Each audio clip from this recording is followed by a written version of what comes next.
Hello friends, அஸ்ஸலாமு அலைக்கும். சூப்பரான ஹெல்த்தியான ஒரு சம்மர் ட்ரிங்க் தான் இன்றைக்கி பார்க்க போகிறோம். இதுக்கு நான் எடுத்து வச்சுருக்க பொருள் பார்த்தீங்கன்னா, ஃபஸ்ட்டு வந்து பாதாம் பிசின் வந்து ரூ. 32 தான். இது நிறைய பேர் கேட்டிங்க. ஸோ அதனால் விலையோடு காட்டுறேன். இது எல்லா சூப்பர் மார்க்கெட் மளிகை கடையெல்லாம் இருக்கும்.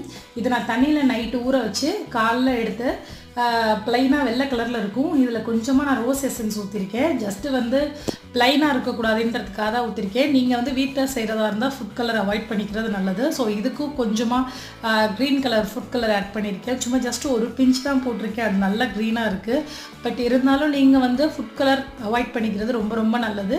இப்போ முதல்ல நம்ம என்ன பண்ணியிருக்கோம்னா, நம்ம ரெடி பண்ணி வச்சுருக்க பாதாம் பிசினை ஃபஸ்ட்டு ஒரு லேயர் வச்சுக்குவோம். அடுத்து பார்த்திங்கன்னா இன்னொன்று வந்து நம்ம க்ரீன் கலரில் பண்ணியிருக்கதா அதுவும் கொஞ்சம் வச்சுக்குவோம். அதுக்கப்புறம் என்ன பண்ணியிருக்கேன்னா, நம்ம சப்ஜா சீட்ஸ் ஃபலூடா சீட்ஸ் வந்து ஊற வச்சுருக்கேன். அது உடனே நீங்கள் தண்ணியில் போட்டிங்கனாவே ஊறிடும். இந்த மாதிரி நல்லா பெருசாக வந்துடும்.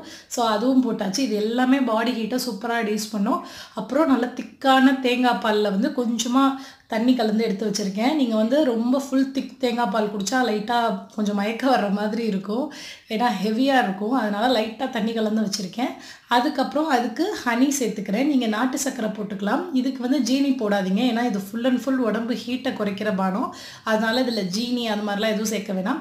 ஸோ லாஸ்ட்டாக எல்லாம் போட்டு முடிச்சதுக்கப்புறம் மேலே கொஞ்சோண்டு இந்த மாதிரி பாதாம் பிஸ்கட் போட்டுக்கோங்க. நீங்கள் வீட்டில் செய்கிறப்ப இந்த மாதிரி ஃபுட் கலர் போடுறத அவாய்ட் பண்ணிக்கோங்க. ஸோ உடம்புக்கு அதான் ரொம்ப நல்லது. இதை வந்து ஃபுல்லாக இப்போ மிக்ஸ் பண்ணி விட்டு சாப்பிட்டிங்கன்னா ரொம்ப சூப்பராக இருக்கும். இந்த தேங்காய் பால் எல்லாம் ஒன்று சேர்றப்ப செம்ம டேஸ்ட்டாக இருக்கும். ட்ரை பண்ணிவிட்டு எப்படி இருந்துச்சுன்னு சொல்லுங்கள். தேங்க்யூ.